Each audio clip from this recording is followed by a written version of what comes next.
J'appelle maintenant Monsieur Laurent Mesmer de Colmar pour Incertitude en rhumatologie, étude qualitative.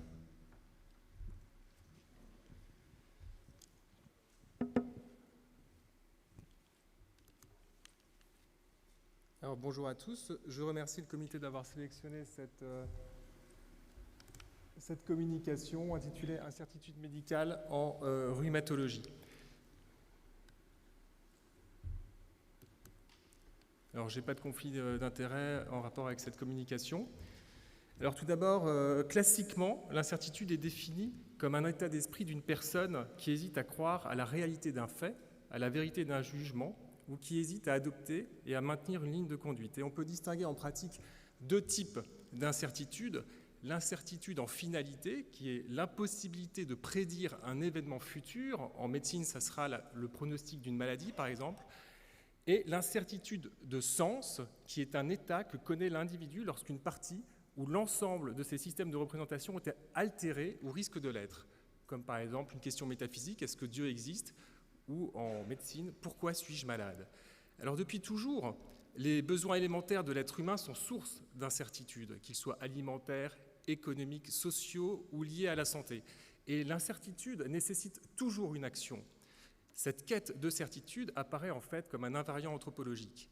Et donc cette recherche de certitude, elle se traduit à l'échelle de l'humanité par les représentations des passés, des paradis perdus, des futurs eschatologiques, des paradis, des âges d'or à venir, où l'on retrouve en fait la perfection des mondes, où la pureté règne, où les différences s'effacent entre les hommes, où il n'y a en fait que de la certitude. Et le mythe est une tentative de réduction de l'incertitude. Alors, plus proche de nous en rhumatologie, malgré des progrès phénoménaux dans notre spécialité, l'incertitude reste très présente au quotidien pour le médecin rhumatologue. Les soignés, eux, recherchent des professionnels qui savent tout et tout de suite. Il existe encore un retard diagnostique pour la polyarthrite rhumatoïde qui est environ de 2 ans et de 7 ans pour la spondylarthrite en France. Les patients atteints de rhumatisme inflammatoire souffrent souvent d'une errance diagnostique.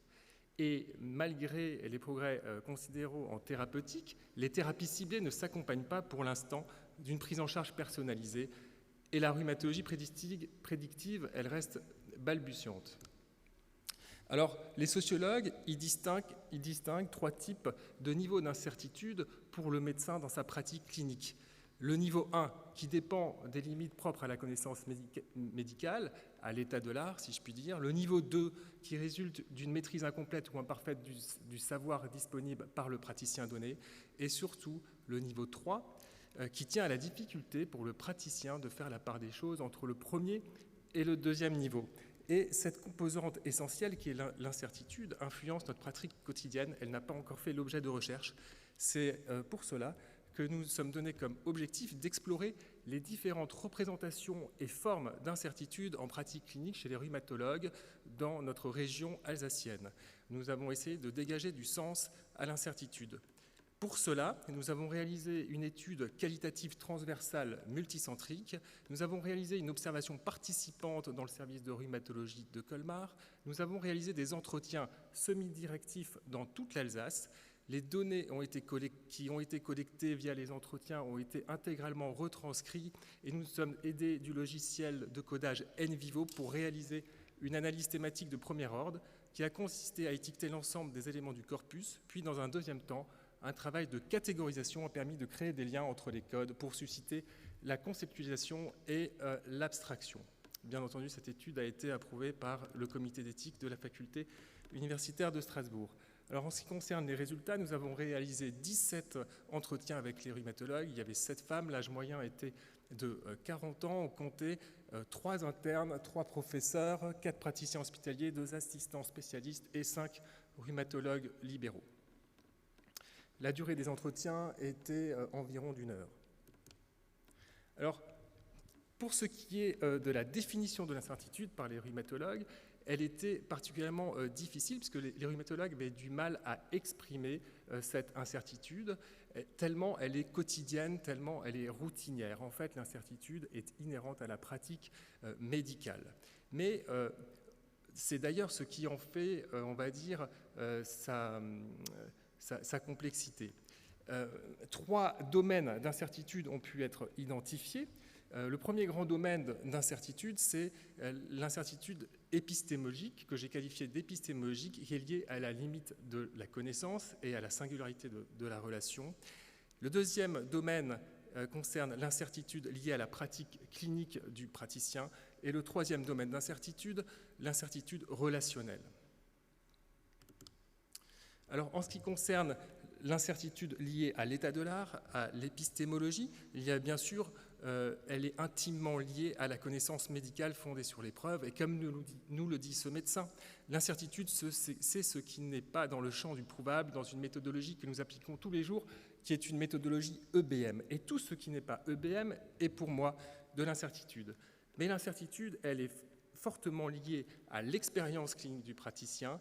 Et comme nous le dit ce rhumatologue, ce n'est pas tout d'avoir une connaissance livresque initiale. Si tu as vu beaucoup de situations, tu as une meilleure idée de la trajectoire des patients. Et au final, c'est cette articulation, cette alchimie entre connaissance livresque de la médecine fondée sur les preuves et l'expérience qui permet d'essayer d'adapter au mieux la médecine au cas particulier auquel le praticien est confronté. Effectivement, aucune étude ne répond de façon formelle à la question qui est posée initialement. C'est toujours une réponse approximative qui est basée sur une population donnée.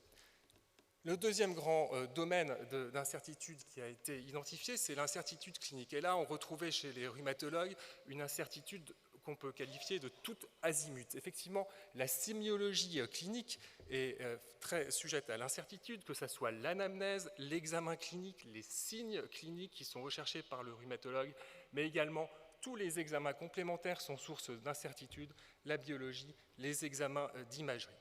Il existait une autre thématique importante dans la clinique rhumatologique, c'est la nosologie rhumatologique et la difficulté pour le praticien de nommer la maladie. Et pourquoi ? Les causes des maladies sont souvent multiples, la physiopathologie des maladies, des rhumatismes inflammatoires sont souvent complexes, voire inconnues, les modes de début des maladies sont variables, certains patients sont inclassables, il existe plusieurs noms parfois pour identifier la même maladie. Certains patients présentent plusieurs rhumatismes, que l'on peut qualifier alors de rhumatismes impurs, ou alors les rhumatismes peuvent être dénaturés par des actions thérapeutiques précédentes. Il s'ensuit une difficulté et parfois une anxiété à réaliser un diagnostic, c'est-à-dire d'être à la hauteur de réaliser le diagnostic. Il faut parfois réaliser des itérations cliniques, c'est-à-dire construire des diagnostics, mais il faut aussi savoir, au bout d'un certain temps, lorsqu'on a fait fausse route, déconstruire les diagnostics. Bien entendu, il existe aussi un domaine lié à l'incertitude thérapeutique et sa difficulté à garantir l'efficacité des traitements au risque de réactions paradoxales, idiosyncrasiques et aux aléas thérapeutiques. Alors, quelques verbatims pour illustrer ces propos. Comme nous le dit ce médecin, certains patients sont clairement plus difficiles à interroger parce que leur description des symptômes est tellement loin du tableau clinique auquel nous, on va essayer de rattacher les pathologies.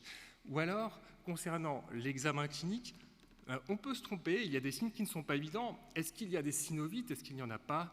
Est-ce qu'il y a une raideur? Ou est-ce qu'il n'y en a pas? Alors, qu'en est-il maintenant du traitement de l'incertitude par les rhumatologues?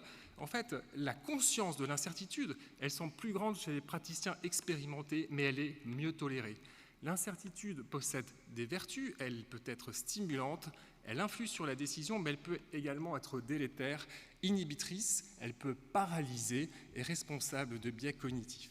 Lorsque l'incertitude est trop importante, elle est vécue dans le cabinet médical individuellement comme une carence du système de représentation chez le médecin, et elle va donc induire son partage, c'est ça l'action, ce qui se traduit souvent par l'hospitalisation du patient incertain.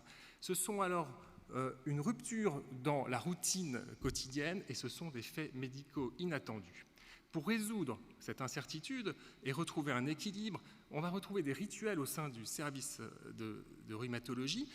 Ce sont les staffs, les contre-visites, les visites seniorisées, les réunions bibliographiques qui permettent de retrouver un consensus collectif. Et on a pu voir au sein du service de rhumatologie de Colmar, face à un patient qui était inclassable, des formes créatives de résolution d'incertitude avec la proposition d'un nouveau taxon au sein de la nosologie rhumatologique.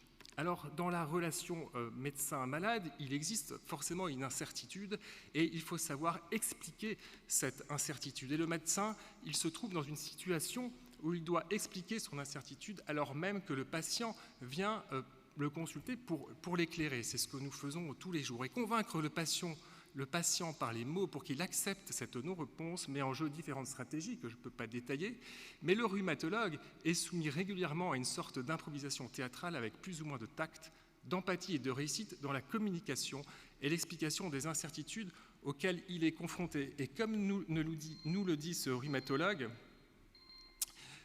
voilà, à mon sens, je dis que c'est le plus probable, mais je leur dis aussi que l'évolution en général permet de conforter ça, et je leur dis aussi qu'aucune décision n'est irrévocable. Alors, par rapport à l'évolution, il y a quelque chose de très important dans la résolution de l'incertitude, c'est la temporalité. Temporalité pour le patient, temporalité pour la maladie, on l'a vu, avec des modes de début variables, des évolutions, et parfois, certains rhumatismes peuvent être annonciatrices d'une autre maladie. Une des stratégies qu'on a pu mettre en évidence, c'est la temporisation du rhumatologue, et parfois on classe le patient dans une classe intermédiaire. C'est le cas des rhumatismes inflammatoires indéterminés. En conclusion, à l'ère du modèle médical de la décision médicale partagée, cette étude met en avant une composante essentielle qui est l'incertitude. En fait, l'incertitude reconnue est un formidable stimulant pour la remise en question et le progrès, et ouvre la possibilité à une éthique du soin au plus proche du malade. Je vous remercie.